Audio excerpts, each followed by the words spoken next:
Hello বন্ধুরা, কেমন আছো সবাই? আশা করছি সকলেই অনেক ভালো আছো। প্রিয় বন্ধুরা, আজকে তোমাদের জন্য নিয়ে এলাম আরও একটি নতুন গল্প।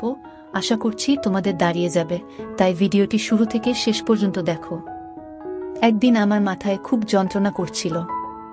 আমার দেওর বলল, বৌদি এসো ম্যাসাজ করে দিই। যখন দেওর ম্যাসাজ করলো তখন আমি এত শান্তি পেলাম যে পুরো রাত যেন আমার কোনো হুঁশই ছিল না।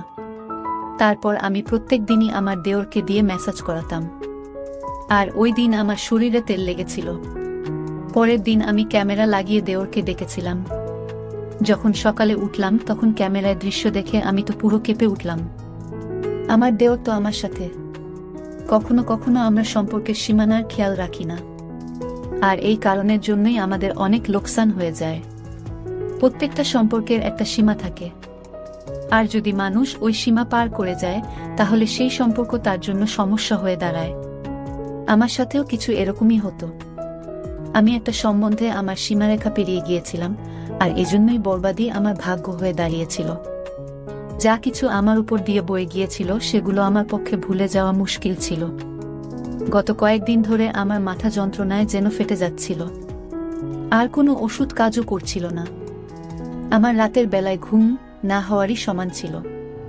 আমি পুরো রাত জাগতাম আর ঘরের মধ্যে এখান থেকে ওখানে ঘুরে বেড়াতাম, বা নিজের বিছানাতে এপাশ ওপাশ করতাম। আবেগের ছটপটানি আমাকে পাগল করে দিত, এজন্য আমার মাথায় যন্ত্রণা হতে থাকত।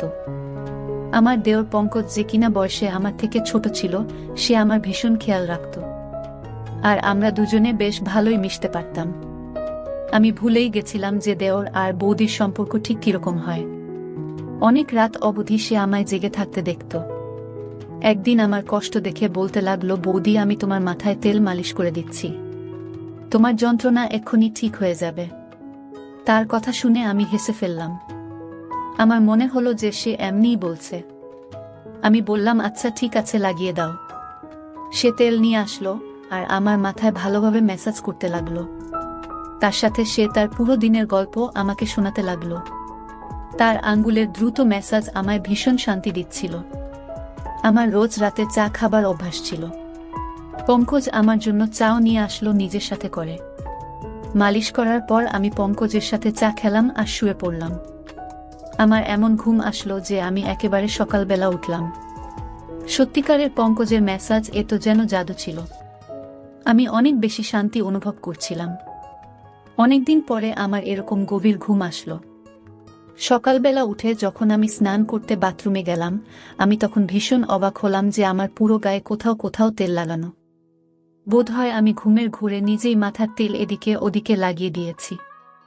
ঘুম পুরো হওয়ার কারণে আমার মাথার যন্ত্রণা চলে গিয়েছিল। এরপর আমি দিনভর কাজ করতে লাগলাম।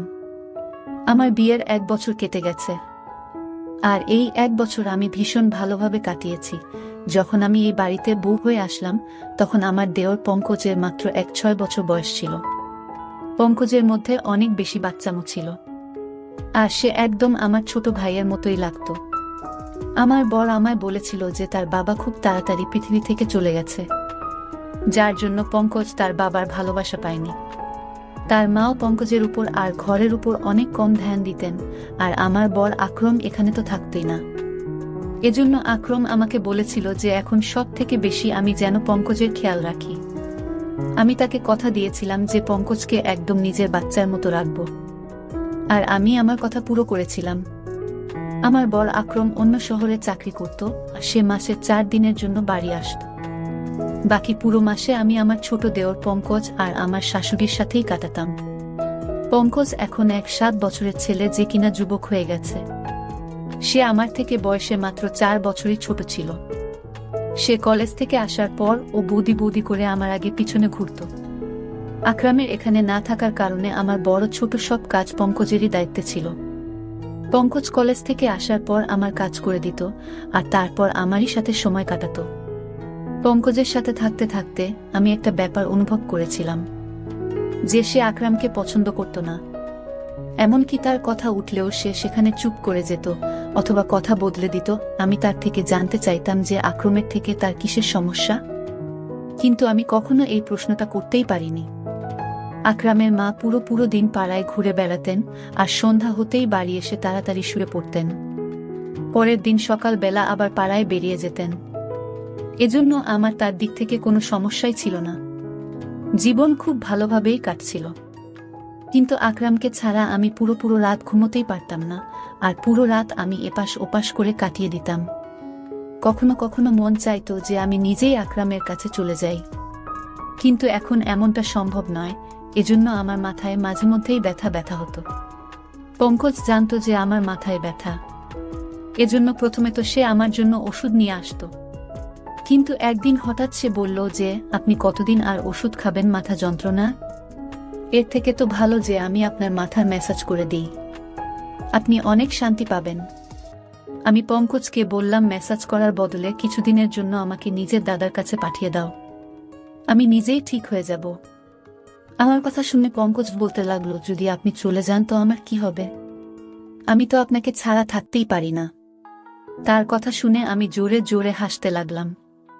সে আমার সাথে এভাবেই কথা বলতো। সত্যিই পঙ্কজের সাথে থেকে আমার একটা অভ্যাস হয়ে গিয়েছিল তার। আমরা দুজনে মাঝে মধ্যেই ঘুরতে বাইরে চলে যেতাম। সে রাতের বেলা আমার জন্য আইসক্রিম নিয়ে আসতো, আর আমরা দুজন মিলে রাতভর একসাথে সিনেমা দেখতাম। আমি পঙ্কজের সাথে কেনাকাটা করতে যেতাম। তখন সে আমাকে অনেক মডার্ন আর ফ্যাশনেবল জামা কাপড় কিনতে বাধ্য করত।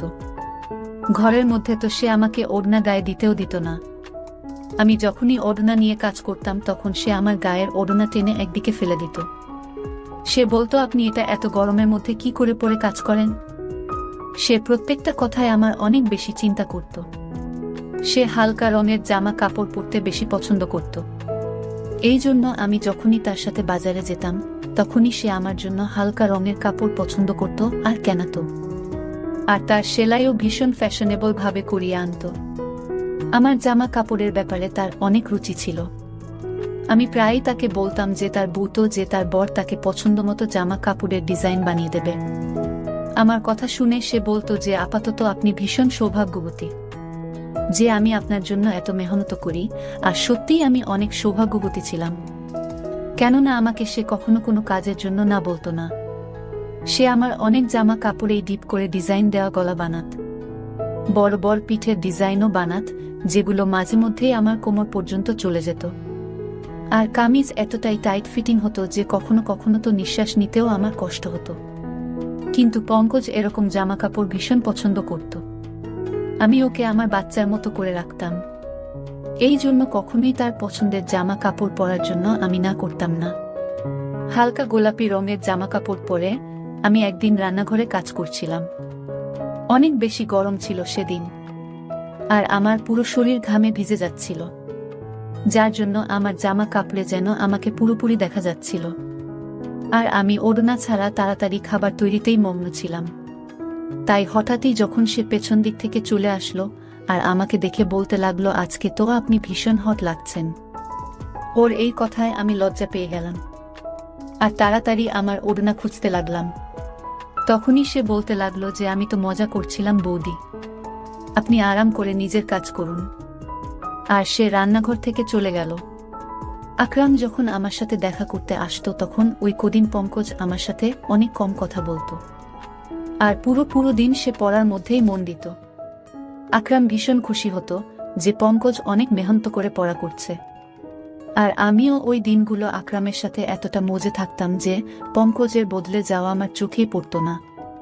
আকরাম শুধুমাত্র 4 দিন আমার সাথে কাটিয়ে তারপর চলে যেত, আর তারপর পঙ্কজ আবার আমার সাথে আগের মতোই ব্যবহার করত। সে আমার ব্যাপারে অনেক জেদি ছিল। সে চাইতো সে আমাকে যা খুশি বলুক। ওর এক বন্ধুর ভাইয়ের বিয়ে ছিল, সে আমার পেছনেই লেগেছিল যে আমি যেন ওর সাথে যাই। প্রথমে তো আমি না বলে দিলাম, কিন্তু যখন দেখলাম যে সে দুঃখী হয়ে আছে তখন আমি সঙ্গে সঙ্গে হ্যাঁ বলে দিলাম। কিন্তু আমি এটাই ভাবছিলাম সে তার বন্ধুর ভাইয়ের বিয়েতে আমি গিয়ে কি করব। কিন্তু ওখানে গিয়ে আমি ভীষণ অবাক হলাম। ওর সমস্ত বন্ধুরা আমাকে ভীষণ ভালোভাবেই জানতো, আর এমনভাবে আমার সাথে কথা বলছিল যেন আমরা অনেকবার দেখা করেছি। ওরা বলল, সব সময় পঙ্কজ আপনার কথাই বলতে থাকে, আর সে আপনার ভীষণ প্রশংসা করে। তারা সবাই আমার সাথে আবার দেখা করার জন্য জেদ করতে লাগলো, ইচ্ছা প্রকাশ করতে লাগলো। ফেরার সময় আমি পঙ্কজকে বললাম যে তুমি তোমার বন্ধুদের আমার ব্যাপারে কি কথা বলেছ যে সবাই আমাকে এত ভালোভাবে চিনেছে। পঙ্কজ বলতে লাগলো যে আপনি তো আমার সবকিছু, আমি তো সবসময় আপনার কথাই বলতে থাকি। ওই সময় পঙ্কজের কথার মানে আমি বুঝতে পারিনি, কিন্তু যেদিন আমি তার ওই কথার মানে বুঝতে পারি, আমার পায়ের তলা থেকে মাটি সরে গিয়েছিল। পঙ্কজ রোজ রাতে আমার মেসেজ করত আর আমি আরাম করে ঘুমিয়ে যেতাম, কিন্তু যখন আমি আমার গায়ে পরের দিন জায়গায় জায়গায় তেলের দাগ দেখতাম অবাক হয়ে যেতাম। আর এই জন্যই একদিন আমি ঘরের মধ্যে ক্যামেরা লাগালাম আর পঙ্কজকে দিয়ে ম্যাসাজ করাতে লাগলাম। ম্যাসাজ করানোর কিছুক্ষণের মধ্যেই আমি প্রত্যেকবারের মতো ঘুমিয়ে পড়লাম। আর সকালবেলা উঠে যখন ক্যামেরার রেকর্ডিং দেখলাম তো আমার নিঃশ্বাস প্রশ্বাস যেন বন্ধ হয়ে যাচ্ছিল। আমি ভাবতেও পারিনি যে পঙ্কজ আমার সাথে এরকম করতে পারে। আমি তো পঙ্কজকে অনেক বেশি ভরসা করেছিলাম আর তাকে আমি নিজের ছোট ভাই ভাবতাম, কিন্তু সে তো দেওর বৌদির সম্পর্কের সম্মান রক্ষা করতে পারল না। ভিডিওতে পঙ্কজ আমার ভালোভাবে মেসাজ করছিল, তারপর সে আমার জন্য চা বানিয়ে আনলো আর চা খাওয়ার পর পঙ্কজ ঘর থেকে বেরিয়ে গিয়েছিল আর আমি ঘুমানোর জন্য শুয়ে পড়েছিলাম। কিছুক্ষণ পরে আমার এত গভীর ঘুম এসে গেল, তখন পঙ্কজ দ্বিতীয়বার দরজা খুলে ঘরে আসলো আর আমি দরজা খোলার আওয়াজেতেও উঠিনি। সে ঘরে আসার পর ঘরের দরজা বন্ধ করে দিল আর আমার কাছে চলে আসলো। এরপর আমি যা কিছু দেখলাম আমি নিজের চোখে বিশ্বাস করতে পারিনি। পঙ্কজ কিছুক্ষণ তো চুপচাপ বসেছিল, আমাকে সে দেখছিল। এরপর সে নিজের আঙ্গুল দিয়ে আমার চেহারা ছুঁতে লাগলো। সে তার মোবাইল ফোন বের করে আমার অনেক ফটো তুলল আর তারপর সে আস্তে আস্তে আমার শরীর থেকে কামিজ সরালো। তেলের সেই শিশি যেটা সে ম্যাসাজের জন্য এনেছিল ঘরের মধ্যেই রাখা ছিল। সে নিজের হাতে তেল নীল আর আমার গায়ে ম্যাসাজ করতে লাগলো। আমি জ্ঞান হারিয়ে ওর সামনেই পড়েছিলাম আর সে আমার গায়ে নিজের হাত ঘোরাচ্ছিল। কিছুক্ষণ পরে আমাকে চুমু খেতে শুরু করলো আর তারপর সে নিজের সমস্ত সীমারেখা ছাড়িয়ে গেল। সে আমাদের মাঝে দাঁড় করানো সমস্ত আবরণের দেওয়ালকে ভেঙে দিয়েছিল। সে আবেগ সামলাতে না পেরে এতটাই এগিয়ে গেল যে কয়েক ঘন্টা পর্যন্ত সে আমার সাথে ছিল। আমি তার সামনে জ্ঞানহীন অবস্থায় ছিলাম আর সে পুরোপুরি জোশপূর্ণ ছিল। বেশ কয়েক ঘন্টা আমার সাথে কাটানোর পর ও যেভাবে এসেছিল সেভাবেই ফেরত চলে গেল। সে আমার ইজ্জত খুব বাজেভাবে নষ্ট করে গেল আর এটা দেখে আমার হৃদয় পর্যন্ত কেঁপে উঠল। আমি তো তাকে নিজের ভাই ভাবতাম, এজন্য তার সাথে এত ভালোভাবে মেলামেশা করতাম, কিন্তু আমি কখনো জানতেই পারিনি যে ওর চরিত্রই খারাপ ছিল। আমি আমার ঘরে বন্ধ ছিলাম, যখন সে কলেজ থেকে আসলো সে সোজা আমার ঘরে চলে আসলো। একদম আমার কাছে বসে বলতে লাগলো, বৌদি কি হয়েছে, তোমার শরীর ঠিক নেই? আমি গভীরভাবে তার দিকে তাকালাম আর ক্যামেরার রেকর্ডিং তার দিকে বাড়ালাম। সেটা দেখে সে কিছুক্ষণের জন্য তো চুপ করে গেল। এরপরে সে যা বলল সেটা শুনে পুরো আমার গায়ে শিহরণ জেগে গেল। সে হঠাৎ করেই নিজের ভালোবাসার কথা আমাকে বলতে লাগলো। সে বলতে লাগলো চিরদিনই ভালোবাসার জন্য অভাব বোধ করত সে। যখন আমি তার দিকে ধ্যান দেওয়া শুরু করলাম তখন তার ভালো লাগতে লাগলো। সে বুঝতে পারল যে তার জীবনের কেউ এমন আছে যে তাকে ভালোবাসে। ও বলছিল যে এবার ও আর আমার থেকে দূরে যেতে পারে না, আর এই জন্যই তার নজরে তার বড় দাদার অস্তিত্ব খটকাতে লেগেছিল। যখনই আকরাম আসতো সে নিজেকে ঘরের মধ্যে বন্ধ করে দিত, কেননা আমাদের দুজনকে সে একসাথে দেখতে চাইত না। আকরামকে তো সে এভাবেই প্রথম থেকেই ঘৃণা করত, কেননা আকরামের বাবা আকরামকে অনেক ভালোবাসত আর মরার আগে উনি এই ঘরটাও আকরামের নামে লিখে দিয়েছেন। আমার আর আকরামের সঙ্গ তার হৃদয়ে কাটার মতো বিঁধত। তাই যখনই আমার জন্য সে কেনাকাটা করত সে ইচ্ছে করেই আমার জন্য এই ধরনের জামা কাপড় কেনাতো যাতে আমাকে সে পরিষ্কারভাবে দেখতে পারে। সে হালকা রং পছন্দ করত না, বরং হালকা রঙের মধ্যে দিয়ে উকি দেওয়া আমার দেহাকর্ষণ তাকে আকৃষ্ট করত। সে বলতো যে সে সৌন্দর্যে আহত হয়েছে, সে শুধু আমাকে পেতে চাইত। সে নিজের আবেগকে কাবুতে রাখতে পারছিল না যখন সে আমাকে রাতভর জাগতে দেখত।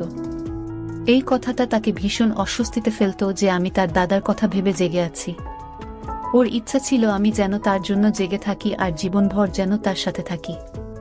সে নিজের দাদার থেকে আমাকে আলাদা করতে চেয়েছিল আর নিজের কাছে আনতে চাইত।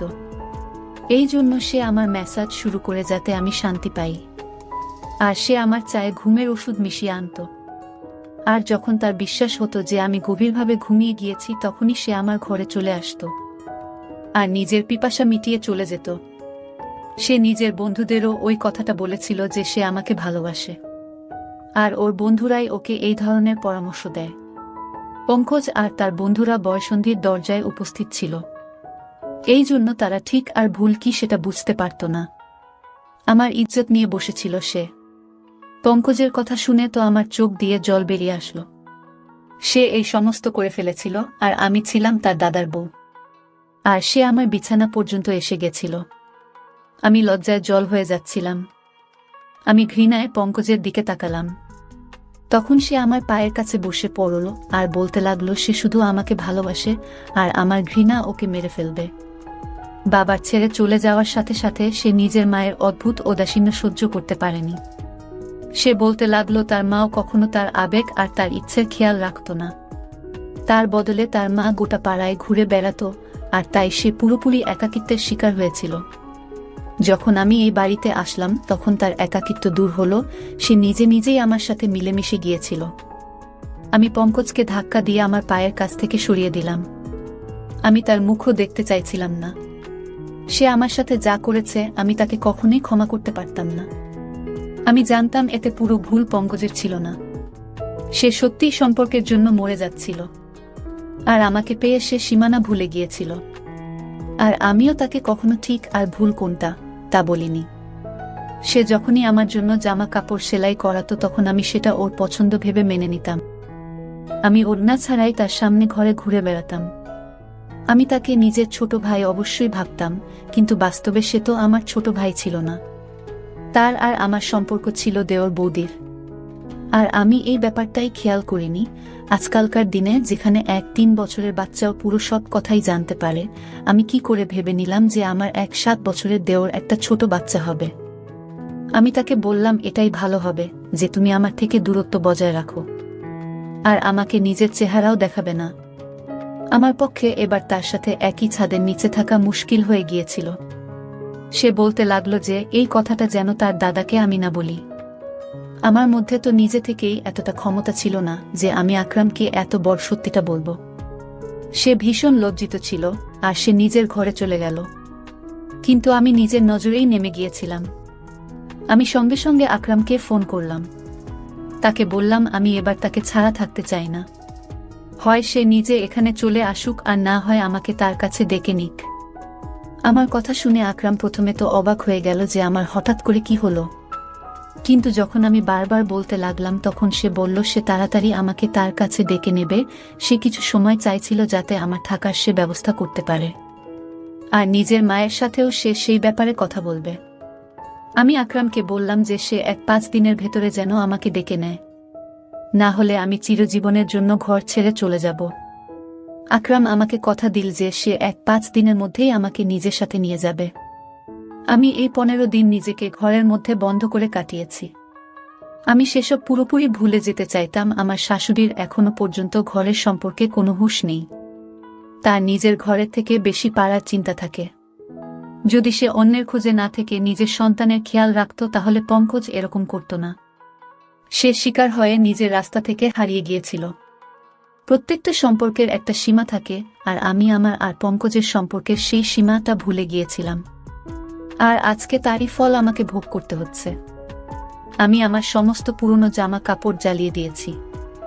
এবার আমি বুঝতে পেরেছি যে আমি এই বাড়িতে একজন বাইরের মানুষের সাথে আছি, আর আমাকে নিজেকে এবার থেকে আড়ালে রাখতে হবে।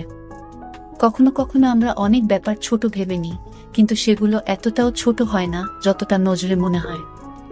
আজ আমি আমার ওড়নার দামের কথা অনুভব করলাম যে সেটা কত দামি, যখন কিনা আমি প্রায় ধ্বংস হয়ে গিয়েছি। যারা এই গল্পটি শুনছেন আপনাদেরকে আমি এটাই বলতে চাই যে নিজেকে সাবধানে রাখুন।